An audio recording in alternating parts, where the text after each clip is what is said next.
21 मई 1991 रात 10:21।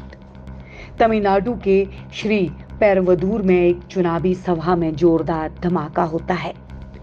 धमाका ऐसा कि चारों तरफ चीख पुकार मच गई। धुएं के गुबार के बीच शत विक्षत शव बिखरे नजर आ रहे थे। इस धमाके में 16 लोगों की मौत हुई, जबकि कई गंभीर रूप से घायल हुए। घायलों को अस्पताल ले जाने का सिलसिला शुरू हुआ तो तमिलनाडु के तत्कालीन राज्यपाल भीष्म नारायण सिंह भी अस्पताल पहुंचे। उन्होंने धमाके के बारे में पूछते हुए कहा, कोई वीआईपी भी मारा गया है क्या? इस पर जवाब आया, हाँ, देश के पूर्व प्रधानमंत्री राजीव गांधी धमाके में मारे गए। राजीव गांधी की हत्या की साजिश श्रीलंका के विद्रोही संगठन लिबरेशन टाइगर्स ऑफ तमिल इलम लिट्टे ने रची थी। यहाँ फ्लैशबैक में इस घटना का गौर करना जरूरी है।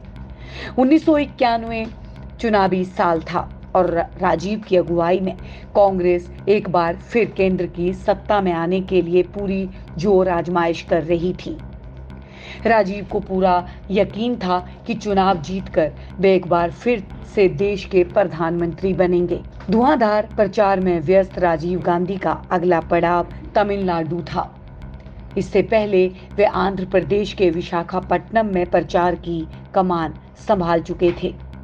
राजीव गांधी 21 मई की रात 8:30 बजे खुद विमान उड़ाकर विशाखापट्टनम से चेन्नई पहुंचे थे। वे चेन्नई एयरपोर्ट से एक सफेद एम्बेसडर कार में बैठकर श्री पेरंबदूर के लिए रवाना हो गए। इस दौरान उनके साथ तमिलनाडु के कांग्रेसी नेता जीके मूपनार, जयंती नटराजन और मार्गाधम चंद्रशेखर भी थे। उनकी कार में गल्फ न्यूज की पत्रकार नीना गोपाल भी थी। वे राजीव गांधी का इंटरव्यू करने वाली आखिरी पत्रकार थी। गाड़ियों का काफिला तेजी से श्री पेरंबदूर की तरफ जा रहा था। श्री पेरंबदूर में राजीव गांधी की चुनावी सभा को लेकर लोगों में एक अलग ही तरह का क्रेज था। उनकी एक झलक पाने के लिए सड़कों पर लोगों की भारी भीड़ उमड़ी थी। उनके स्वागत में आतिशबाजी हो रही थी। जब जब राजीव गांधी की कार की स्पीड कम होती, लोग कार के पास आने की कोशिश करते और राजीव गांधी की कार की खुली खिड़की से उनके गालों को छूने की कोशिश करते। वे रात 10:10 पर श्री पेरंबदूर पहुंच गए। राजीव गांधी की सुरक्षा शुरुआत से ही चर्चा का विषय थी।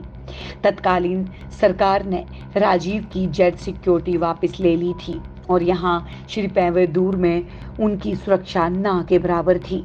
श्री पेरंबदूर में जिस चुनावी सभा को राजीव गांधी संबोधित करने वाले थे, वहां की सुरक्षा हैरान करने वाली थी। चुनावी सभा का स्थल का वीआईपी एरिया और दर्शक दीर्घा के बीच बिल्कुल भी दूरी नहीं थी। ये एक तरह का खुला ग्राउंड था जहां बांस की बैरिकेडिंग की गई थी। लाइट की व्यवस्था बेहद खराब थी। स्टेडियम का अधिकतर हिस्सा अंधेरे में डूबा हुआ था। चुनावी सभा स्थल की तैयारियों को लेकर राजीव गांधी ने चुटकी लेते हुए कहा कि यहाँ इतनी कम रोशनी क्यों है? ये तो चुनावी रैली किसी भी लिहाज से नहीं लग रही। जैसे ही राजीव गांधी चुनावी सभा स्थल पहुंचे, लोगों के बीच उनसे मिलने के हाथ मिलाने की होड़ लग गई।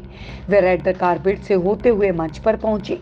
यहाँ से उन्हें भाषण देना था। इस बीच सुरक्षा व्यवस्था को धत्ता बताते हुए लोग मंच पर पहुंचने लगे। वहां मुस्तैद सिक्योरिटी ने लोगों को रोकने की कोशिश की, लेकिन राजीव गांधी ने ये कहते हुए उन्हें रोक दिया कि सबको पास आने का मौका मिलना चाहिए। धनु के हाथ में चंदन की माला थी और उसने आरडीएक्स से लेस वेस्ट पहन रखी थी।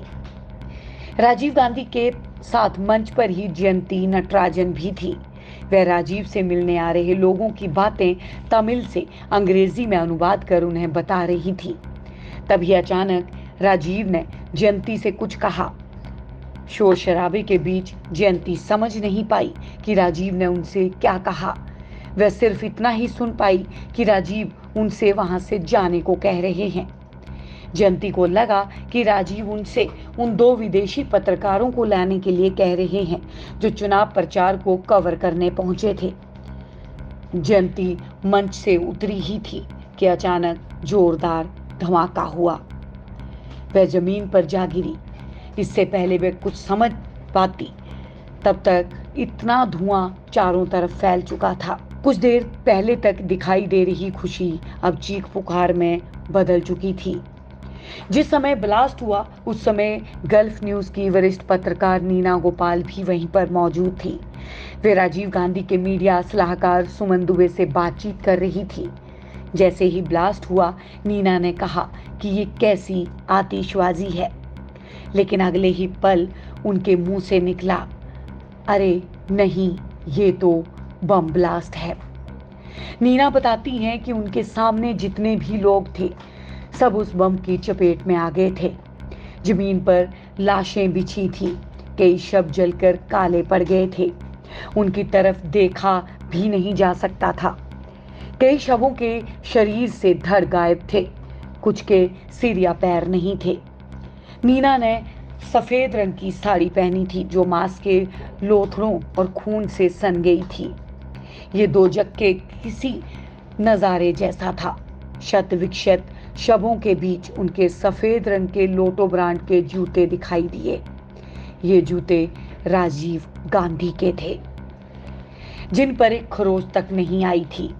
धुआं छटने के बाद ही जैसे राजीव गांधी की तलाश शुरू की गई, उनके शरीर का एक हिस्सा जमीन पर औंधे मुंह पड़ा हुआ नजर आया। हाथ पर गुच्ची की घड़ी बंधी हुई थी। किसी तरह से जयंती, मूपनार और अन्य लोगों ने राजीव को अस्पताल पहुंचाया। जब राजीव गांधी को अस्पताल पहुंचाया गया तो वहां मौके पर मौजूद डॉक्टर ने जयंती नटराजन से पूछा, आप ये क्या लेकर आई हैं? वह बहुत ही हैंडसम शख्स थे और आप इस शव को लेकर यहाँ आई हैं, इसे राजीव गांधी बता रही हैं। इसकी पुष्टि कर दी गई थी कि राजीव गांधी ने मौके पर ही दम तोड़ दिया है। उसी रात 3 बजे उनके शव को मोर्चरी ले जाया गया। इस घटना में राजीव गांधी और धनु समेत 16 लोगों की मौत हुई।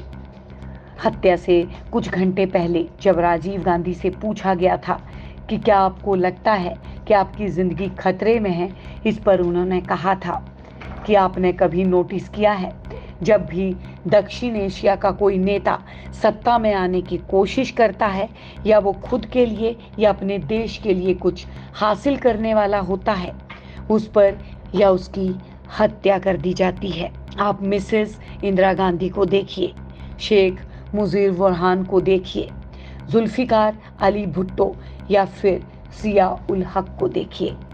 सच्चाई आपके सामने है। आप देख रहे हैं सौगंध टीवी, सौगंध वतन की।